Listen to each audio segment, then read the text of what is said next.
Over the years, I've heard many objections to the ontological argument, yet they all seem to fail at proving that maximal greatness is an impossible property. In this video, I'm going to refute the 7 most popular objections to the argument. However, before I get started, I want to be clear. This argument does not assume that existence is a property, which was one of Immanuel Kant's objections. Alvin Plantinga demonstrates this in his version of the argument. Now, if you don't know much about the modal ontological argument, I would recommend stopping here and watching the video I have on it. Now, if you already understand this version of the ontological argument, then you know that I don't need to prove that God exists. All I need to do is defend premise 1 of the ontological argument, because the other 4 follow modal logic and are not disputed. So all I need to show is that it is possible for a maximally great being to exist. With that out of the way, I want to touch on the first objection, which is the omnipotence paradox. Now, if you already watched my other video introducing the ontological argument, you know I already talked about this.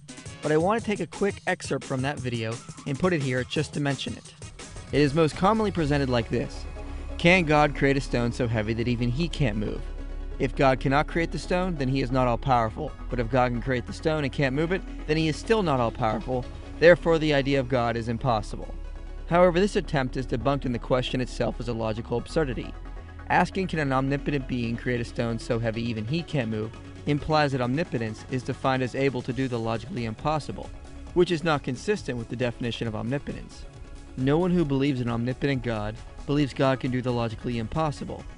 The Bible has verses that state it's impossible for God to do certain things.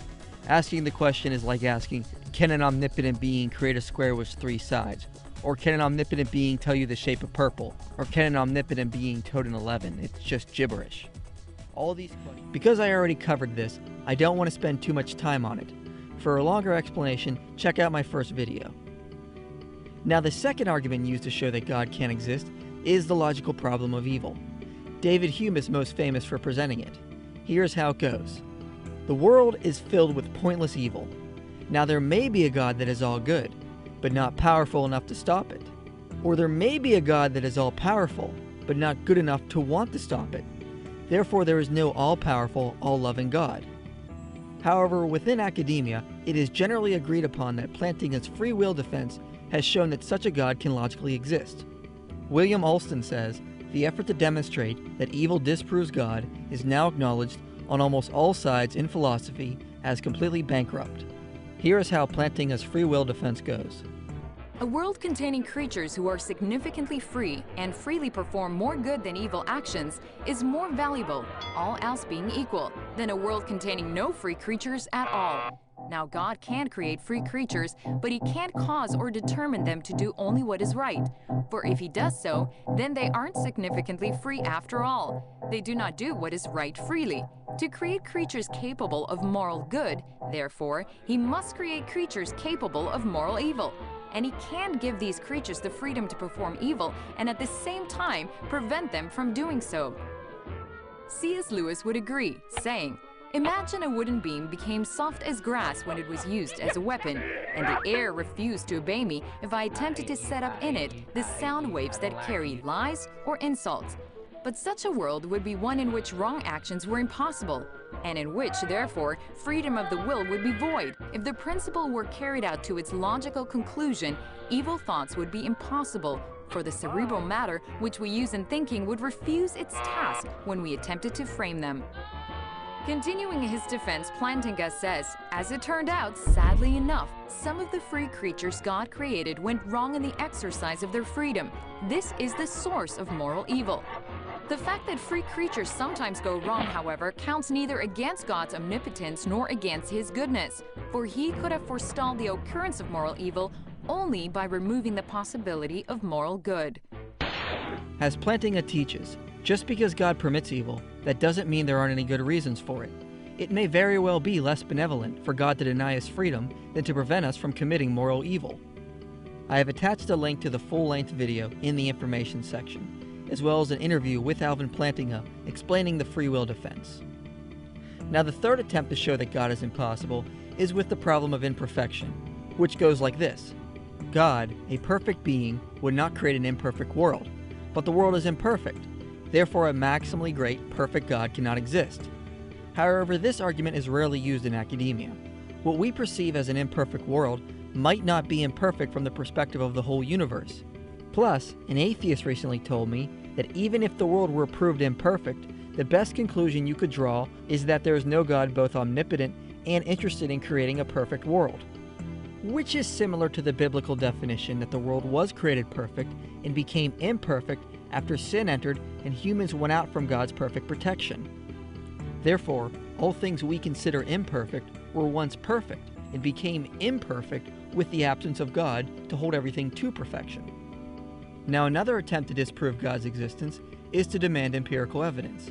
Since there's no empirical evidence for God, then he can't possibly exist. Now, others and myself argue that empirical evidence can't prove the existence of everything. I mean, does the statement something must have empirical verification for it to be true have empirical verification? Besides, God is not defined as a three-dimensional physical being, so he can't be proven or disproven through scientific observation. So God's existence relates to this world in the same way Shakespeare relates to Hamlet, and it is impossible for Hamlet to prove the existence of Shakespeare through empirical observation of his world.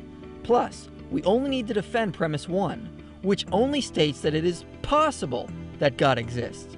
To deny the possibility of God's existence, you would have to be omniscient, or have logical proof of his incoherence. So remember, in order to debunk this argument, you need to show that God's existence is utterly impossible, or it still stands. Now the fifth way is to try to do a reverse ontological argument, starting with premise 1 saying, it is possible that a maximally great being does not exist, then following with the other 4 premises and concluding that a maximally great being does not exist. Which seems logical at first, but the problem is in premise 2, because we need to remember that the idea of a maximally great being has not been shown to be incoherent. Therefore, the idea is coherent and doesn't contain any logical absurdities. Therefore, a maximally great being isn't impossible and can exist in some possible worlds. So if it is possible that a maximally great being doesn't exist in some possible worlds, then he has to be shown to be logically absurd before you finish premise 2.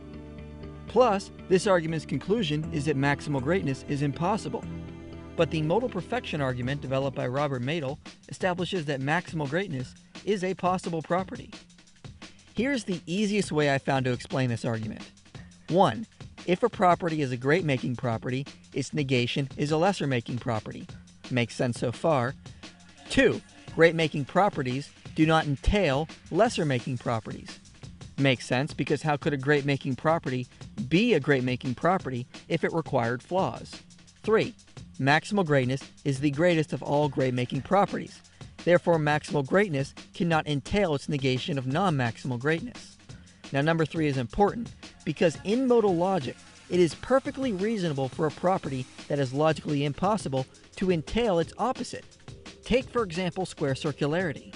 Since square circularity is an impossible property, then all things must negate square circularity, meaning everything entails non-square circularity. But if everything entails non-square circularity, then we must include all impossible properties as well, which means square circularity entails non-square circularity. So, if we conclude that maximal greatness is an impossible property, then all things must negate maximal greatness. Therefore, all things entail non-maximal greatness, including impossible properties such as maximal greatness. Therefore, maximal greatness entails non-maximal greatness. But looking back at the modal perfection argument, we see that maximal greatness cannot entail its opposite, because great-making properties, such as maximal greatness, cannot be great-making properties and entail flaws from lesser-making properties. That would be logically absurd. Plus, maximal greatness is perfection, and if perfection is logically absurd, then we cannot adequately define things like evil, hate, and ignorance as imperfections. I mean, someone could define ignorance as a great-making property, along with intelligence, which would be incoherent. Therefore, if maximal greatness is a possible property, then in some possible world there is a being with maximal greatness. And then modal logic shows us that a maximally great being exists. So from there, the sixth attempt to debunk the ontological argument is to claim that with the same modal logic that a maximally great physical being could exist, like a maximally great unicorn. But the problem with this is that physical beings require space to exist, and modern cosmology teaches that all matter once existed as a singularity, and no physical being could exist in such a state. Therefore, physical beings cannot be maximally great, because there was a time and a place that existed without physical beings.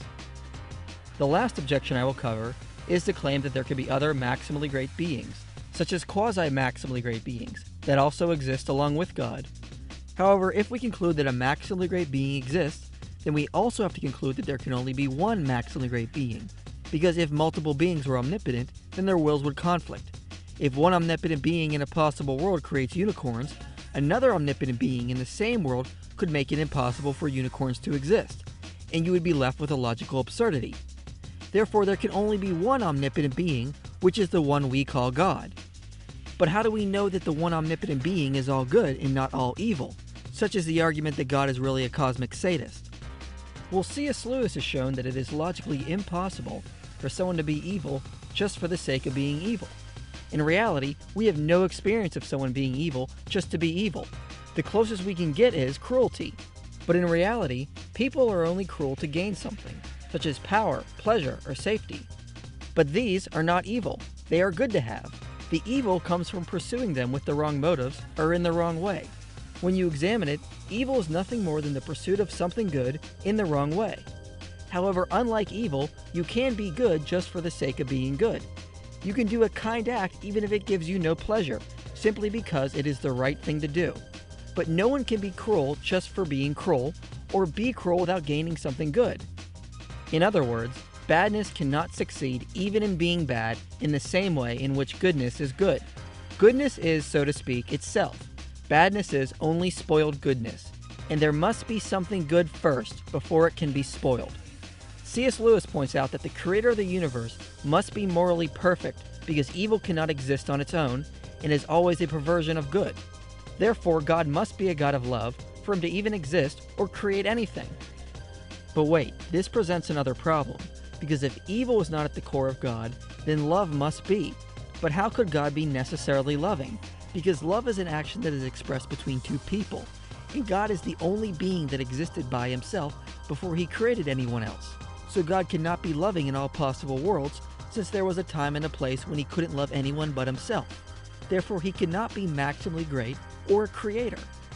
Well, I don't know how other religions can answer this, but in Christianity, we know God revealed himself as a triune God, one being that is three persons coexisting together.